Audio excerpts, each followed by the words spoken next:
Unified 911, anong matutulong namin sa'yo? Anya ti maitulong mi ken kahapon. Anong may tatabang ko sa Unsay imo? akong ikatabang nimo? Ngini makadabang na misal ka no. Sa anumang wika o dialekto, may tulong na darating sa iyo.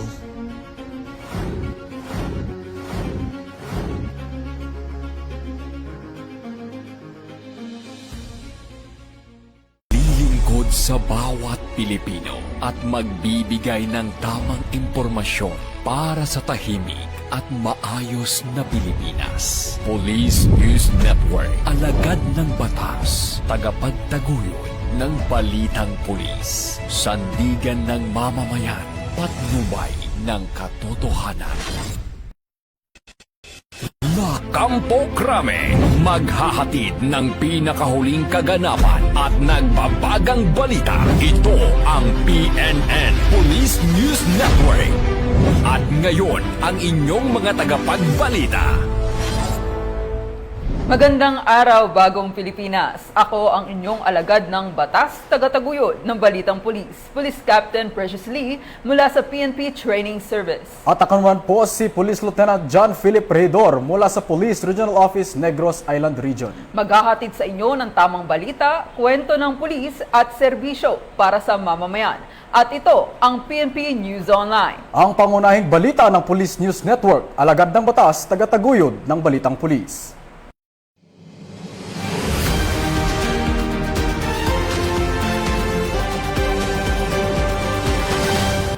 Narito ang mga balitang hatid ng ating PNN correspondents mula sa iba't ibang panig ng bansa.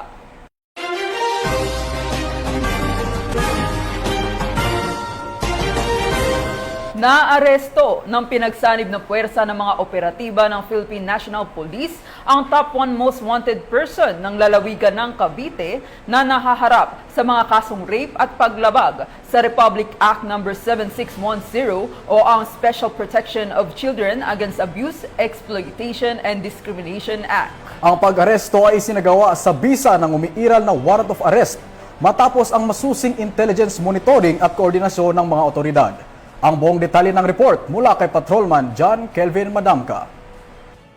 Naaresto ng pinagsanib na puwersa ng mga operatiba ng 3rd Special Operations Unit, Provincial Intelligence Unit ng Cavite Police Provincial Office at General Trias Component Police Station ang isang 49 years old na lalaki na nahaharap sa maraming kaso ng rape, attempted rape at paglabag sa Republic Act 7610 sa isinagawang operasyon sa kahabaan ng Airport Road, Baclaran, Parañaque City noong Hunyo 20, 2026. Ang nasabing suspect ay nasa top 1 most wanted person sa probinsya ng Cavite. Kinilala ang naarestong suspect na si alias Roy, residente ng General Trias, Cavite. Ang operasyon ay pinangunahan ni Police Major Edmund A. Lazaro ng 3rd SOU Headquarters bilang lead unit sa ilalim ng pangangasiwa ni Police Lieutenant Colonel John Paul A. Tobera. Isinilbi laban sa akusado ang ilang warrant of arrest na inisyo ng mga korte sa Treasure Martires City, Cavite kaugnay ng mga kasong acts of lasciviousness in relation to Republic Act 7610, rape at attempted rape. Ilan sa mga nasabing kaso ay may nirekomendang piyansa habang ang iba naman ay hindi maaring piyansahan.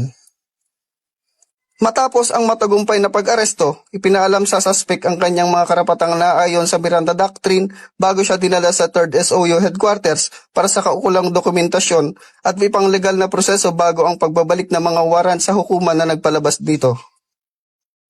Muling pinagtibay ng Philippine National Police ang kanilang pangako sa pagpapatupad ng batas at paghatid ng hustisya sa mga biktima ng krimen sa pamamagitan ng patuloy na pagsasagawa ng mga operasyon laban sa mga taong may kinaharap na kaso sa batas.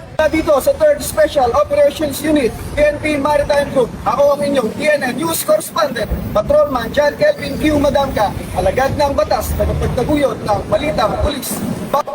Maraming salamat, Patrolman Madamka. Samantala, nasabat ng mga otoridad ang tinatayang aabot sa 800,000 halaga ng mga hinihinalang smuggled cigarettes sa isinagawang checkpoint operation sa Ozamis City, Misamis Occidental. Natuklasan ang mga kontrabandong sigarilyo habang nagsasagawa ng mga inspeksyon ang operatiba sa isang sasakyang dumaan sa itinayong checkpoint sa nasabing lugar. Ibabalita yan ni Police Corporal Rafi Cubero. Nasabat ng Misamis City Police Station katuwang ang 2nd Provincial Mobile Force Company ng Misamis Occidental Police Provincial Office ang tinatayang 800,000 pisong halaga ng pinaghihinalang smuggled cigarettes sa isang checkpoint operation sa Osamis City.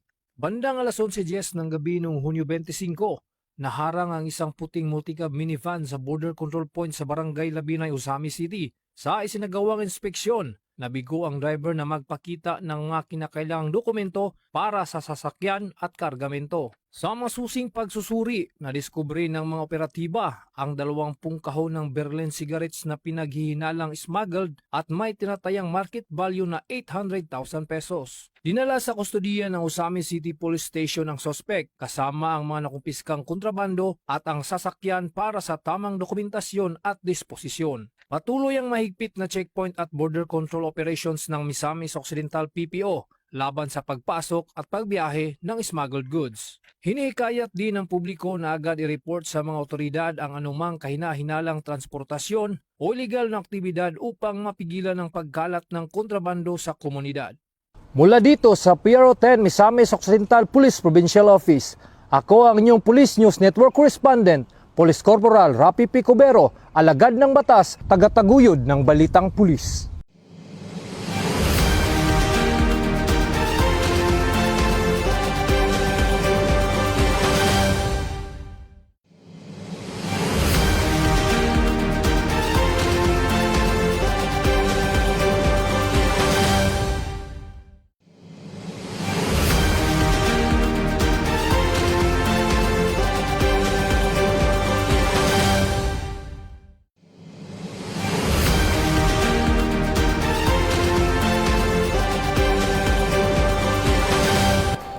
Maraming salamat, Police Corporal Cubero. Samantala, naging mapayapa at maayos ang isinagawang White Ribbon Movement Rally sa EDSA Shrine kung saan nagtipon ang mga kalahok upang ipahayag ang kanilang mga saloobin at panawagan. Mahigpit na minonitor ng mga otoridad ang aktibidad upang matiyak ang kaligtasan ng publiko at mapanatili ang kaayusan sa lugar. Yan ang ibabalita ni Patrolman Don Brosas. Naging mapayapa at maayos ang isinagawang kilos protesta ngayong araw, ika-28 ng Hunyo, dito sa EDSA Shrine.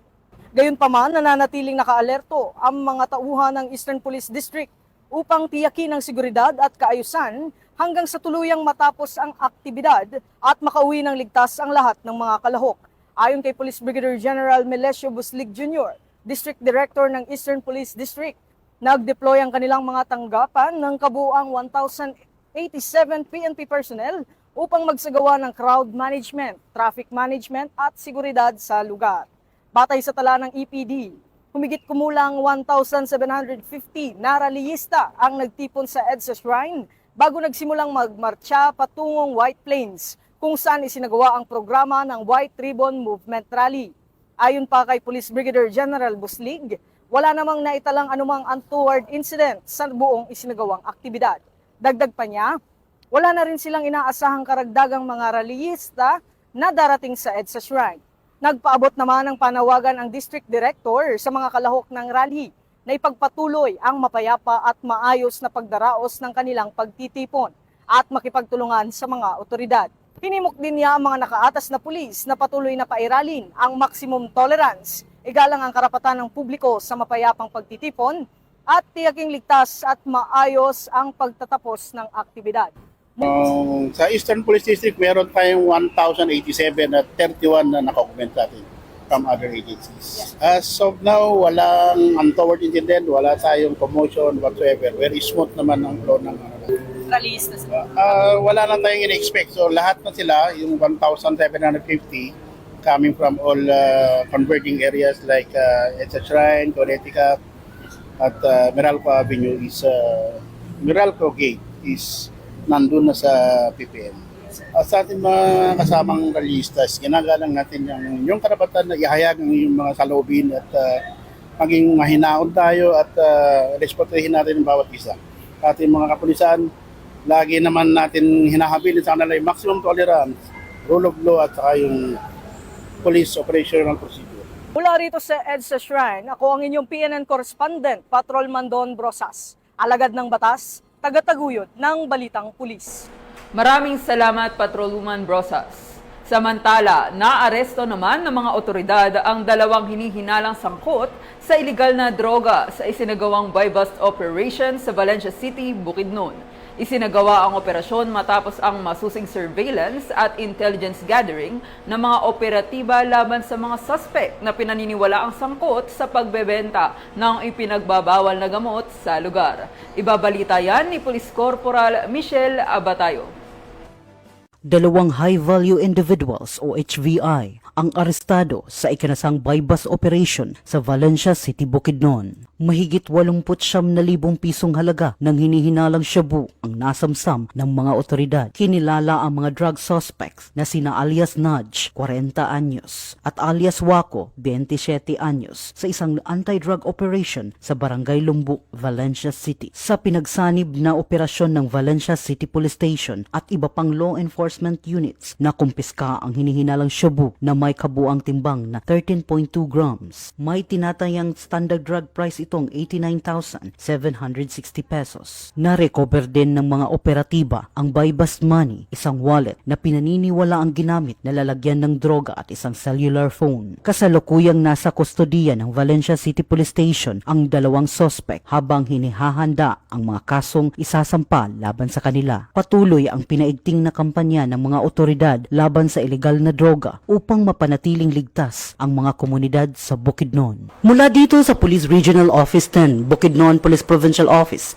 ako ang iyong PNN correspondent, Police Corporal Michelle Gulay Abatayo, alagad ng batas, tagataguyod ng Balitang Pulis. Maraming salamat, Police Corporal Abatayo. Samantalang aktibong nakiisa ang Police Regional Office 5 sa isinasagawang 3-day safety and security workshop para sa mga miyembro ng media na ginaganap sa Bicol Region.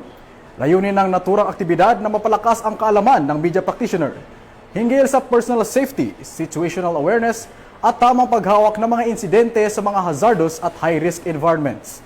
Yan ang ibabalita ni Patrolman Edwin Baris. Nakiisa ang Police Regional Office 5 sa isinagawang 3-day safety and security workshop para sa mga media practitioner sa Bicol Region noong ika-24 ng Hunyo taong kasalukuyan sa multipurpose building sa Camp Brigadier General Simeon A. Ola, Legazpi City.